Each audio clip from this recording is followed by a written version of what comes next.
We still do 7 NUFC Matters shows for free a week. But if you want to support the channel, there are a few ways of doing it. Hit the like button on each live broadcast or video. This helps the channel grow. Hit the subscribe button and select the all notifications option. Hit the thanks button to buy a super sticker. You can do this on the live chat too. You can also join our Patreon page or buy us a coffee at the link in all of our video descriptions below. We are also looking for sponsors. If you want our latest advertising rates and how you can get involved, then email John at nufcmatters1892@gmail.com. Thanks for watching.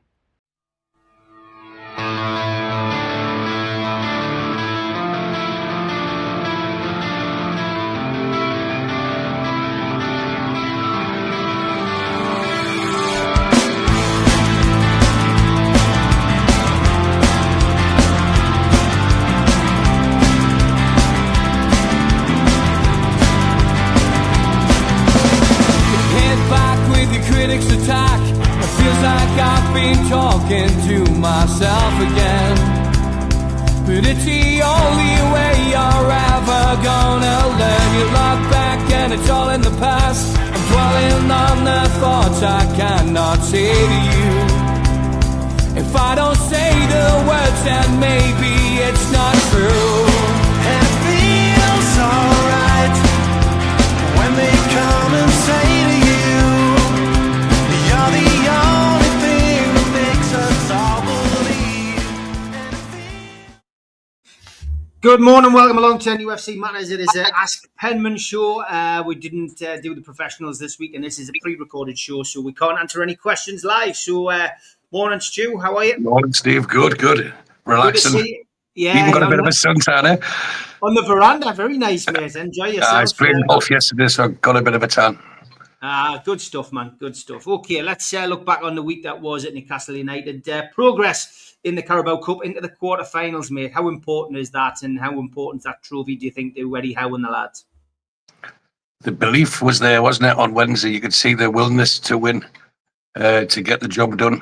And it shows now that something that we've touched on for several weeks is the strength in the squad, how they didn't miss a beat. You know, people were worried with just Tonali, one of the main three starters in midfield. But the two guys that came in, Ramsey and Willock, I thought they were more than capable. And as Miley's shown in the last few weeks as well, it bodes well for the future. And that they can rotate. They're not going to keep flogging players until they can't give any more.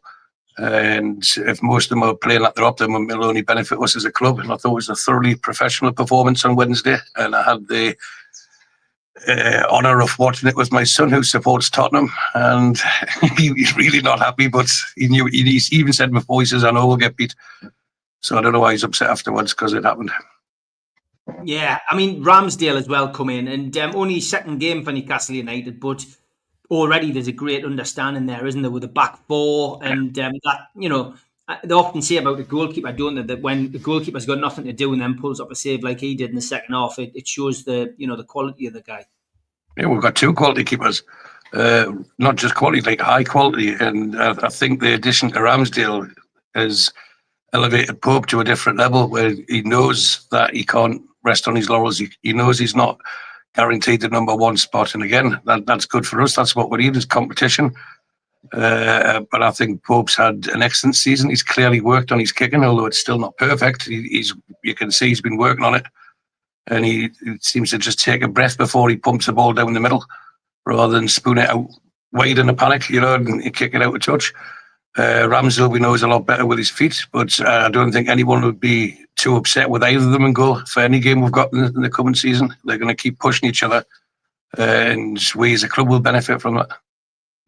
Do you think he'll want to stay? I mean, it certainly looks as if he's happy at the club. Do you think he'll want to stay at the end of the season and extend his loan? I'll be sure Newcastle United would either extend the loan or go for a permanent deal. I'm not sure what the fee would be to buy him. Is it maybe he's in the region of 20-25 million? I think he does want to stay, you know. He looks really happy, doesn't he? He seems to have embedded himself well within the squad, and even full time in the games he's not playing, he's won the first on the pitch to congratulate the players, and He's really bought into the squad ethic. I think it helps that he's worked with Eddie Howe in the past and he understands what he was coming to.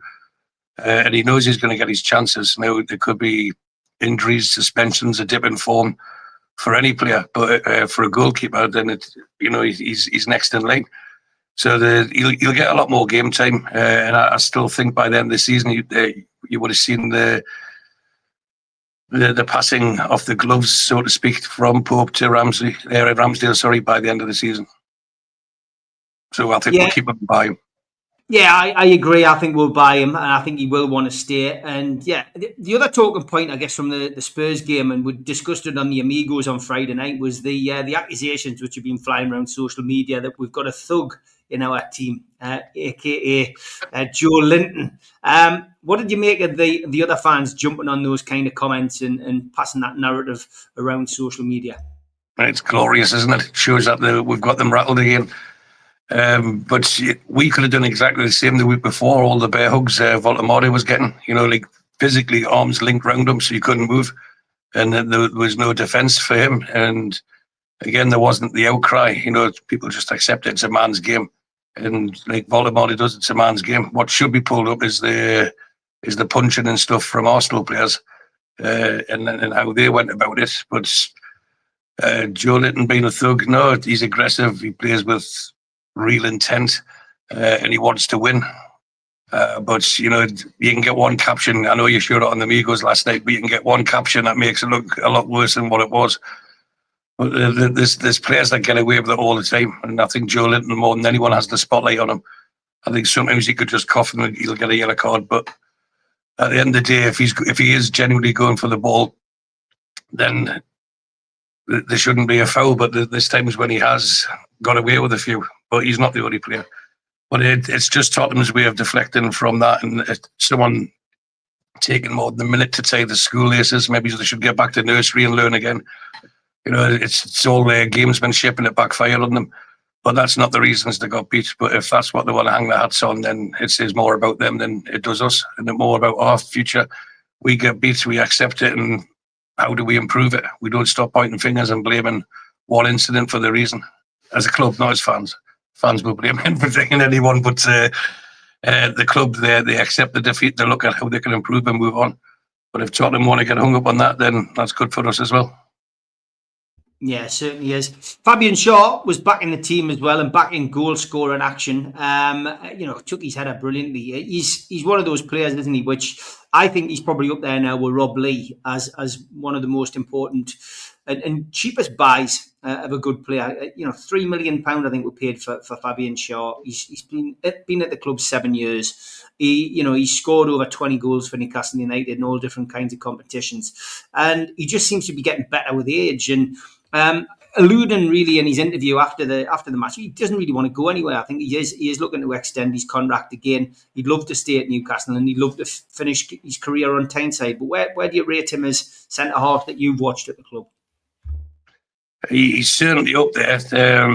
I think not just for his longevity, but also his ability to bounce back when he was banished by Bruce, wasn't he? And he could have easily then forced a move, or I think you wouldn't have to push too hard. I think he would have been given one due to the manager not realising what a talent he had. But Rafa had seen it, and for sure now Eddie Howe sees the benefit of it. And when you see Schar now, to compare to maybe 3 or 4 years ago, there was always, that was great, and there was a but after it, thinking he's going to make an error.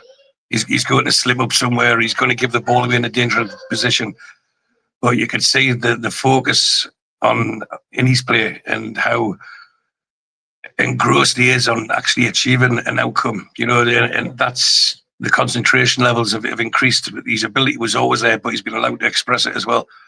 And by giving people individual roles in the team, like for example, your job's to bring the ball out, to break the first line of attack, then it's to see if you can split it again by putting it across the field of Gordon. It's empowering people, and people perform better when they feel involved in something rather than just being told what to do all the time. And I think that's great man management from Eddie Howe and the coaching staff. Yeah, I would agree. I mean, the Carabao Cup obviously gives you an opportunity to play what you would call fringe players. Was there anybody who really stood out in that game for you that you would say, it's going to give Eddie a headache that at the weekend? Would Fabian Schar be in that category? Yeah, definitely. I don't think you and me should be talking about fringes on the show, but No. if it's fringe players, then they're not though. This is what I've been pushing for a long time. We have to start accepting we don't have a starting 11. We have a squad, and people won't be dropped. They'll be rested or rotated, and it's all for the benefit of the team. And as we're talking about people like Ramsdale, they understand the bigger picture. But not every player, and they shouldn't be happy not to be playing, but they understand the role that they've got and they have to be ready when the chance came. And Schar took that fantastically well. When he was in the team, and he lost his position due to the fact that he was concussed, and then came the emergence of the Botman and Howe partnership. So he's shown that I'm here and I'm ready, and you couldn't ask for much more than that, a clean sheet and a goal. And he was imperious throughout. But this is a fantastic position to be in when we've got 4 quality centre-halves, all very, very capable at the highest level. It's going to be interesting when the fullbacks come back, when Tino's fit and when Hall's fit. I mean, talk of Hall being fit for the West Ham game, at least a place on the bench. Talk about Livramento, being back on schedule, which would mean hopefully, if not Brentford, certainly after the international break. Dan Burn hasn't really put a foot wrong. Yes, we know his pace is never going to be, he's never going to be as quick as some of these wingers that he faces. But, is there going to be a tendency, do you think, for Eddie to maybe go, 3 centre-halves to keep Dan Burn in that team and go back to the 2 wing-backs with Hall and Livramento? And, somebody somewhere is going to be disappointed. Or is this like a repetitive way of asking the same question? You're saying it's not a team, it's a rotational squad, and it'll be horses for courses. That's the phrase I was going to use, to save horses for courses, because if you could understand him, like you said, Burns never let him down. He's been not just in size, but what he's brought to the squad. He's been a huge asset, and I'm sure Eddie Howe is more than aware it's World Cup year, but how sentimental does he get? Dan Burn, I think at his last press conference for England, said there are 3 camps to go. So you can show what he's focused on is to get that playing for the World Cup. And if he's not playing for Newcastle, it's unlikely he's going to get picked for England. But at the same time, do you stifle the Lewis Hall, because he could be on the plane for England? And I think ultimately this is where Eddie Howe has to pick his strongest team available for that game. So there will be times where 3 at the back will suit. But it's not just about the centre-half positions, and that's the beauty of the squad, because if you're playing 3 at the back with 2 wing-backs, then there's no need for 2 wingers. So then what happens with Gordon, with Barnes, with Elanga, with Murphy? Everyone then has to start taking separate roles. So it's a huge advantage to us at the moment that we have these options. And I think it was John in the Supermarket on Thursday, Steve, that we're talking about looking at the strength of the bench, which is something that we've referred to on a regular basis. But if you look, I know it was different because we'd rotated players. But if you look at the bench on Wednesday night, it could quite possibly be the most expensive bench we've ever had in terms of value of players. And then you've got the 2 fullbacks, Hall and Livramento, plus Wissa to come back in. We're not in as bad a position as some people let us believe. We've just had to find our feet with a change at the tip of the spear, so to speak, without mentioning certain players, and then work out what this new guy's strength is and help play to him and see how he can benefit the team. And it seems to be clicking now. And that's, again, can only bode well. We talked about this run of fixtures before. These were the teams where we, in the league, the Brightons, West Hams, Fulhams, these are the teams, and Everton's and teams like that, where we drop points. But now, although we lost a point against Brighton in comparison to last season, we got 3 against Fulham. So tomorrow is not a must-win game, but it's a game of great importance to show that we can finish these teams off. And I'm sure we'll talk about West Ham later in the show, but there's not much support from their side. I'm going to watch it in the Tenerife Hammers tomorrow with Newcastle top on. Of course, we're pre-recording this on Saturday. He means today. Today, sorry. So this is actually going out on Sunday. After our 3-1 win. Willie Sula, we nearly lost him in the summer, but obviously the loan deal didn't go through. He's been doing some one-on-one training, according to the journalists, with Graham Jones. Do you see any change in his play, Stu? It was Eddie Howe that referenced Graham Jones. Again, I think it's just more about focus, because in the past, Sula, we keep talking about raw ability and what is he, 22, coming on to 23 now. Eventually he's either going to make it or not. And there's clearly a player there. But he seemed to have the attention span of a goldfish. And he was running around like an excited Jack Russell, just trying to please everybody. And the most important person he's got to appease is the man that puts him in the team. It's not to be a fan's favourite. It's not to be one of the lads. It's to be trusted enough to do the role. And he seems to be playing with a bit more maturity in the fleeting times that we've seen him this year. He understands the role more. If he's playing central, it's to stay between the lines of the penalty box and without drifting out to the wing. So he is learning, and hopefully he continues to develop. And yeah, he could have gone, and he would have gone had they not tried to change the terms of the deal at the very end. That said, okay, we'll take it as a loan and with a guarantee to buy, obligation to buy. And there's like, no, you either buy him or you don't. So they kept him. So for once, we played hardball in a transfer window, the saga, and it's been to our benefit. Now, the main thing is now, once Wissa's back, do we look to release him in January and leave ourselves still with only 2? For me, I'd keep him, because there's going to be plenty of opportunities, especially if we continue to go deep into the cup competitions. And there's no point in us bringing them on to give them to someone else on loan. Then how's that going to really benefit us? So I think we'll keep him, or come the end of the season, we'll sell him for a bigger fee than what was talked about last year, because he's proven that he's capable, and that money could be well spent elsewhere. Do you think Newcastle are playing a rather smart game with Johan Wissa as well? Because there could be a temptation to bring him back, into the fold on Wednesday, or risk him at Brentford next week. But it looks very much like he won't be seeing him in a black and white shirt until maybe after the next international break, which means that, of course, AFCON, they've got a huge game coming up. His country've got a huge game coming up. I think he'd probably want to go, to the World Cup, and they may do without him. They may do without him for AFCON. Maybe they will, maybe they won't. But do you think Newcastle are looking after the players' interest, or maybe looking after a bit of their own interest as well? After all, they did spend the money on him in the summer, and want to see some benefit out of that this season. There's a few options, isn't there? It depends how sceptical or untrusting you want to be, but let's just say they bring him back as quick as they can, and then he's not fully fit, and then he starts getting treatment like certain other players who have come into the team. Let's say our new right winger, because he hasn't hit the ground running to the best of his ability. I think they need to, if we're looking at the club stance, we want to give him as much time to get Eddie ready as much as possible.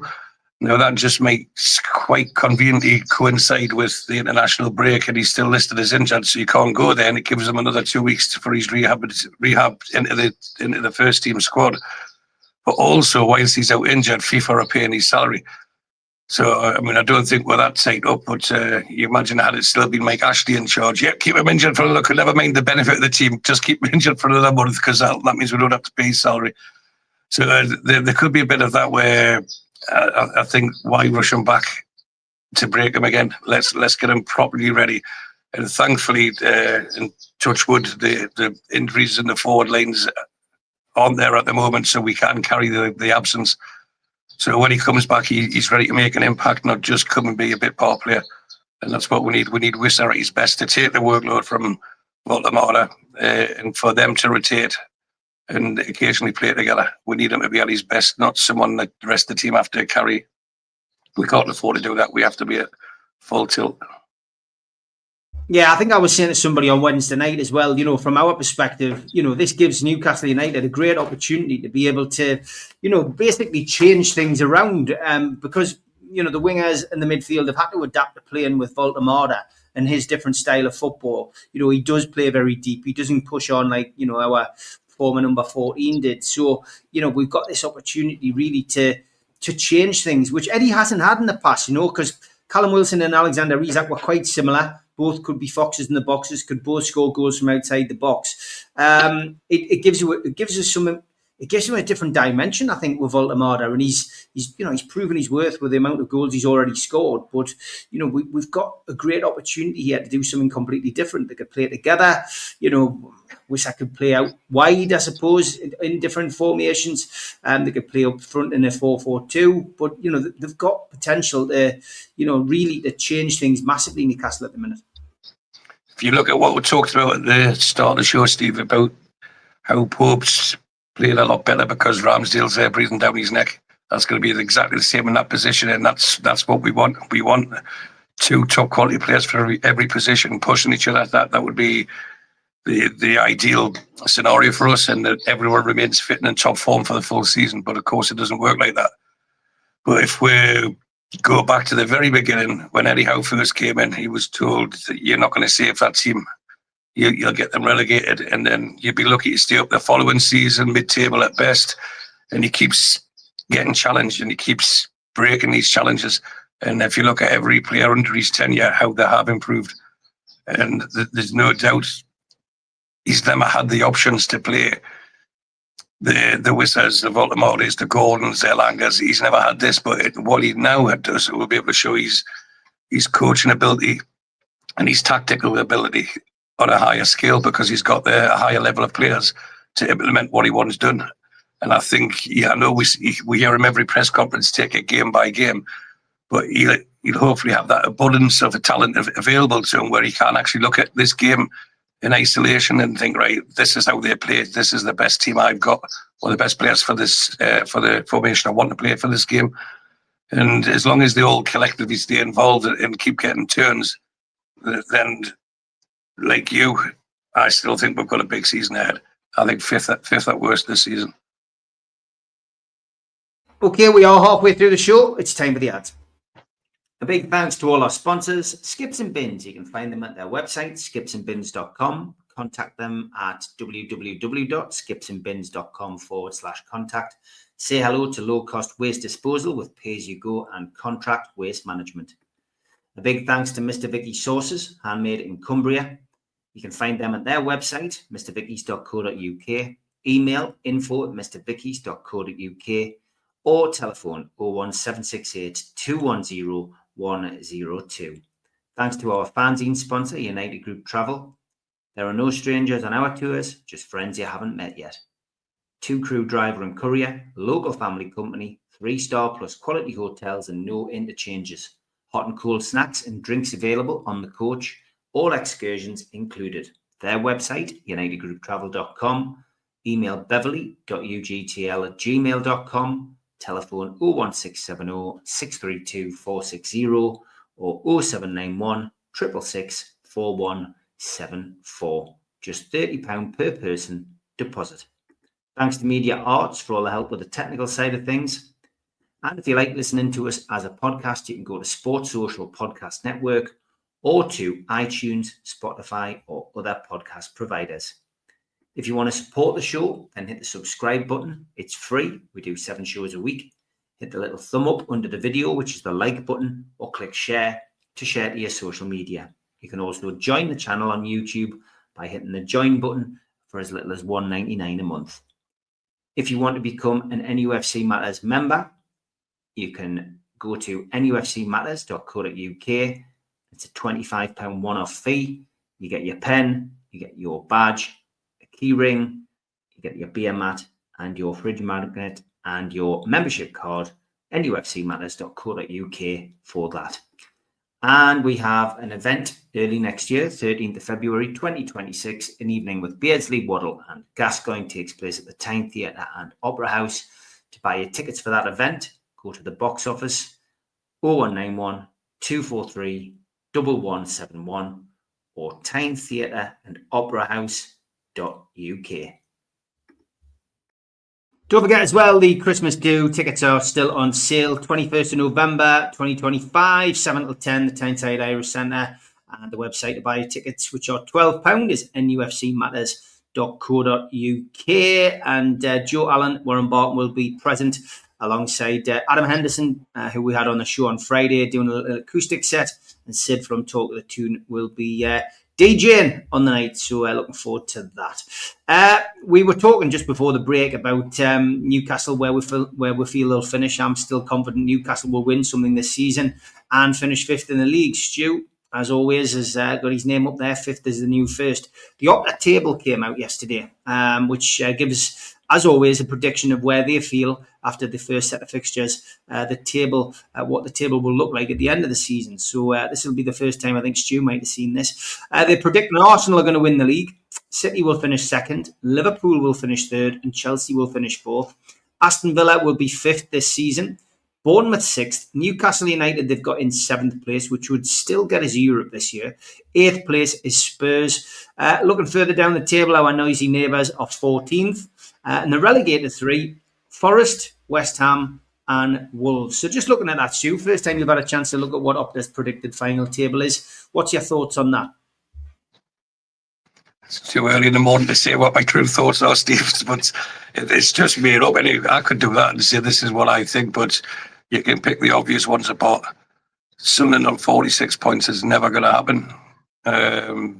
Bournemouth, Villa will finish above them. Strangely, the way the table is, as you know, I was in Dubai last week and I watched the West Ham and Leeds game, and the league table come up and I said, this is an alphabetical order because Arsenal's at the top. And then it showed the bottom, didn't it, with West Ham and Wolves there. I said, see, it is alphabetical. And they're not really that funny with the sarcasm. Like, they don't get it that much. They got a bit upset, but they did see the funny side in the end. So at the moment, after 9 games, there's 29 to go. There's a lot can change, and a lot will change. But we seem to be hitting our stride now. And again, this is why this makes the West Ham game even more important to us. It can turn into what's been won 4 the last 5, but winning's a very good habit. And with the competition in place, the only team that can beat Newcastle tomorrow is Newcastle.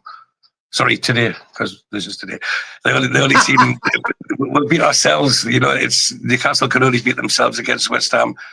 Like I said, I've been watching it in the Tenerife Hammers, and I watched the last West Ham game. And the fan base is probably as low as what we were during the dark days under Ashley, where they see no future with the ownership. They're not asked about anything. There's no communication with the club, and I thought, well, where have we heard that before? But they have been quite vociferous and Moyes out, and from an outside we can always say, yeah, be careful what you wish for, and then gloat when it comes true. But they've got the West Ham way, and people scoff at that. They like to play attacking football, but that's how Newcastle like to play. We've always liked to play with 2 wingers and go forward at pace. Even if those wingers were, I don't know, Paul Stevenson and Ian Stewart, for example, Wayne Faraday, if you look at the wingers that we've had over the years, the idea for us was still get the ball out wide and get the ball in the middle as quickly as possible. And that's how the number 9s thrived over the years for us. So West Ham do have their way, and it's not for us to mock them really to the point where you aren't playing well at all. There's no identity at all to the team. It's like when you go to work and you really don't like your job, look like you don't like your job, and you know that you'll still get picked the week after and the week after, because that's it.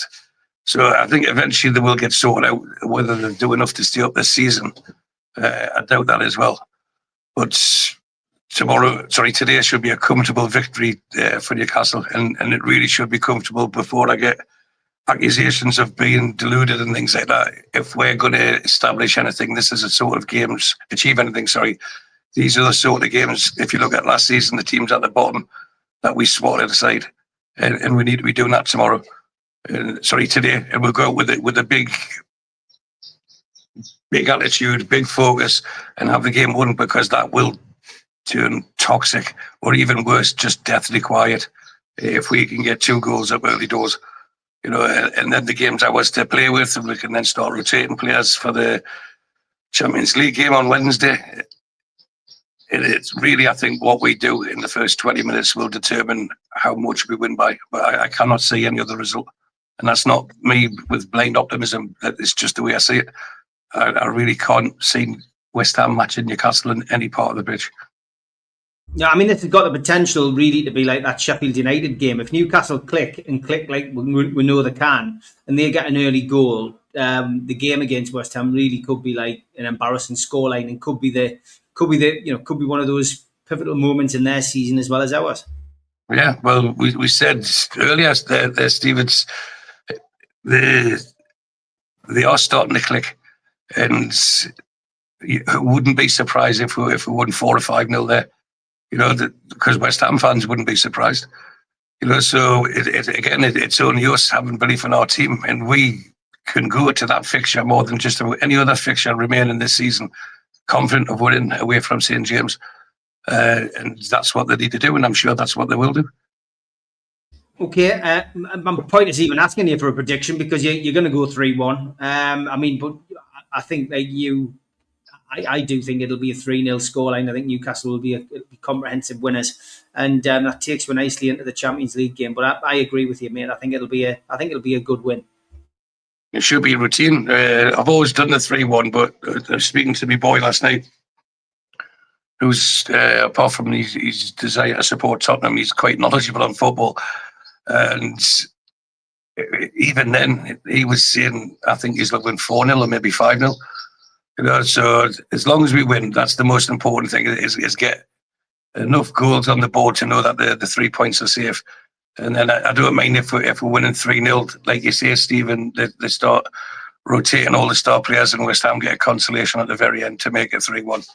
Alan Wilson. Yeah, I let Wilson score one. As long as we got the 3 first, I don't mind winning 3-1. And I think most people would accept a 3-1 victory away from home at any time. So we'll focus on 3-1 for now, but it has potential to be a lot higher.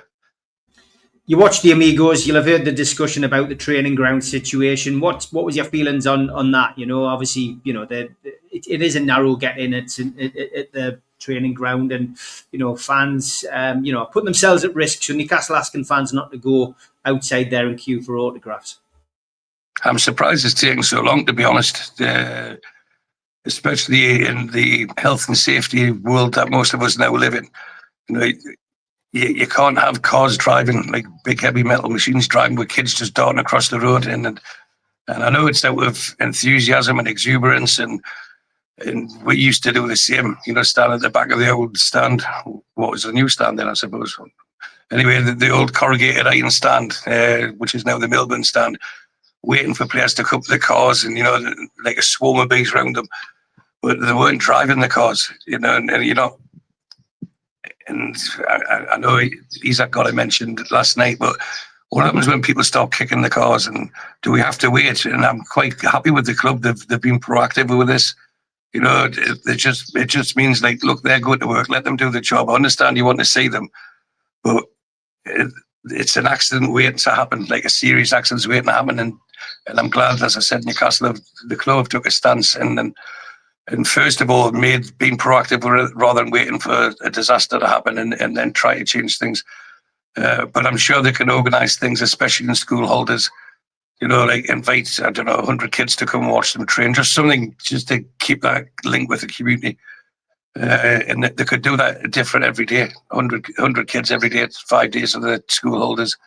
And that way you're not having people queuing outside. And they have to heighten the security to avoid that. Imagine a player, how distraught they would be. Anyone, if you've knocked a child over. So it's important that although they are human beings and footballers, they need to be protected from potential incidents like that. And for once, I am going woke and saying the club have done the right thing by banning fans from the training ground. Anyway. This week, Eddie Howe celebrates 4 years at Newcastle United. What do you think's been the best season for him, the pivotal season for him, and can you see him staying at the club for many more years to come? Oh, what a fantastic question. The last one, the answer to that is yes, I hope so. But how could you pick your best season? Because each of them, on their own merits, have been fantastic. And we can be relaxed, as I know I've mentioned earlier many times, that we don't have to go into a season thinking, oh, can we get enough points to stay up? It's how high are we going to finish? Will we get the Champions League? And this is the mindset that we've got now. But if you go through the seasons, the job he did in the first season, I know people said he got money, but he was buying unheralded players at the time, such as Dan Burn and Matty Target. Trippier was the one with a touch of class. Bruno was an unknown, and he was seen by many as a risk that Arsenal didn't want, so Arsenal will take a risk on him. And these were like phase one to get us to stay up. And we did that more than comfortably. So that I think the sense of achievement from that then the momentum and springboard took us into the fairy tale, which was the Champions League season, where Mickey had the spell of his life and probably his next 3 lives, in that 3-month period leading up to Christmas. And it set the marker that after the World Cup, they come back thinking, we can win this. And if memory was services right, because I was in Mauritius, the first game after the World Cup was away to Leicester, and we won 3-0. And that's it. We went into the new year thinking, right, we're in these positions now, and we're halfway through the season, so we've played everyone, and we're here, so we deserve to be here. And then the combination of the desire and grit and the ability got us over the line. And to get Champions League from a team that was the season before staring relegation in the face, that could be the best season. They also got to a cup final, didn't they? So then you got then you get the following year. And was it a dip? Well, it was, but we had Champions League football. We'd been to Dortmund, we'd been to Milan again, we'd been to Paris, and we still, even with probably the worst injury list I can remember as supporting Newcastle United, the amount of players, it seemed to be at one stage every game there was one player getting injured. At least, and it wasn't just an injury for that game, it was like for 2 or 3 weeks, 4 weeks. So how we managed to get through that season and only a disallowed goal for Coventry in the semi-final against Manchester United that should never have been disallowed stopped us getting into Europe, because it would have been Coventry versus Man City in the final, not Man United, who fluked the win against them, and we didn't qualify for Europe. So I think out of the 4, that would be the one that people would say would be at the bottom, but I think sometimes it's underestimated how well it did with the circumstances put in front of them. And then this season, Steve, we just talked about it, the potential building up and the momentum building. This could be the best one yet. And that's the beauty of this new Newcastle. Each season's got the potential and real potential of being the best one yet. And if we can win another cup and we can get 4th spot, then it's better than last season because we finished 5th. And it's another progress, but we're then seen at the top echelons. We're then seen as a big team, and I think this is why we're getting players, signing the players we've got to help break down these teams that have cost us points in the past. Someone like Ramsey who can make a difference, someone like Elanga who will make a difference, and it's allowing the other players to not have to play 50, 60 games a season. And it's just their understanding of it. And that's why I was delighted that Bruno didn't start on Wednesday, because as sure as God made little green apples, he would have been wanting to play. He wants to play every game, and I'm sure most players do, if not all of them. But he's really, really taken on the captain's role and wants to lead by example. But the fact is, he has to understand that for the best of him and for the best of the team, he can't play every game. So it was a bold decision to have 8 changes for the Tottenham game. But again, did it really weaken the team? And that's where we are now. And I think this season is going to be, for a lot of fans, the realisation that, was it last week I mentioned, when we were watching the Keegan years, we knew it was going to end. We knew the bubble was going to burst. But this seems a lot more sustained now, doesn't it? So the best season, hopefully, is this, Steve. The long answer to your question, but hopefully this season is the best one so far. I needed that because the washing machine was too noisy. Where I'm sitting today, so thanks for that. Last couple of questions before we finish. Slightly shorter show today. Stu's going out, and I'm busy as well. So, yeah, I just want to ask you about Scott McTominay. Been heavily linked with a move back to England, and Newcastle, of course, always going to get linked with players. You're Scotland through and through. Is that a kind of player that Newcastle United could do with, do you think, in January? Is that a step in the right direction? Would you like to see him come to Newcastle? No, I mean, in the past, yes, 2 or 3 years ago, yes. But I think now he would come and expect to start. He was the player of the season in Italy last year. And he's another one of those players, maybe because he hasn't got he's not McTominay, but he gets through so much work, and he can score a goal. He's scored many for Scotland, but I think he was double figures last year for Napoli as well. So he is a great, he's a very good player, but we need great players to challenge the 3 great players we've already had. And I couldn't see him coming to Newcastle I think it's just a lazy link, because 2 or 3 years ago we were interested in him, and that was scoffed at. But again, obviously Eddie and the coaching staff seen something that the majority of fans didn't see in him, and he's fulfilling his potential. But him at his best for Napoli, this might sound really bad, but for me, it's not good enough to get the Newcastle team. He'd be a welcome addition to the squad, but I'm sure he'd come on a high salary now, because I think that was part of the deal to go to Italy, to go to Napoli, that he was going to get a bumper pay rise as well. So it's a lazy link, but if he was to go back, I could see him at somewhere like Aston Villa. I think you're joining us on Tuesday, aren't you, for the Amigos? Because we're live on Tuesday. Either a bit at the start or a bit at the end, but I'll explain the reason why. So we'll chat to you about Bilbao then. Last question for me this morning before we finish is just about the Boxing Day fixtures. There's only one: Manchester United versus Newcastle. That used to be a traditional day in the football calendar. Are you an old traditionalist? Would you like to see a full set of fixtures on Boxing Day, or are we just got to accept that this is the way the football is now? Boxing Day has traditionally been the best sporting day of the year.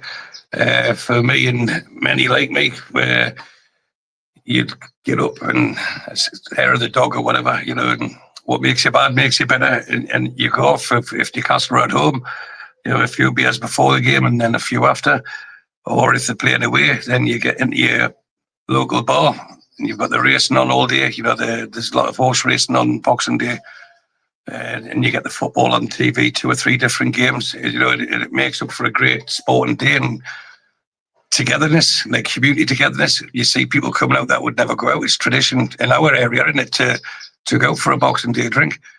And the football has always been a part of that. We're not old enough to remember when it wasn't. So to change it for the sake of changing it, that's what it looks like. But then it was, when they were going to pick one fixture, there was only one, wasn't there, that they were going to pick. It was quite clear to me. I'd let them Geordies travel with no trains at that time of day or anything like that, and they either stay over or have to drive back. But they know that will do it, and that's an easy choice for them. But 8 o'clock at night, man, most people are out all day. Why couldn't you have it in the afternoon? So I disagree with the fact that it's the only fixture. I think they should all be played on Boxing Day, and the 8 o'clock kickoff is ridiculous.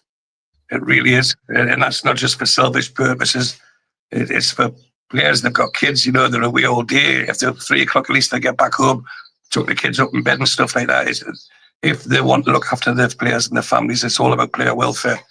Then why give it at 8 o'clock when they have to travel down Christmas night and they won't get back until probably best after midnight on Boxing Day? They don't get to see the kids at that time. So it's nothing but money, Steve. It's no change. It's purely for money. And it's never for the betterment of fans, that's for sure. Certainly isn't. Great stuff. Good 45 minutes there with Stu. Thanks for your time, mate. Look forward to seeing you on the Amigos on Tuesday. Have a good weekend. You too. Speak soon, Molly, lad. Good on, mate.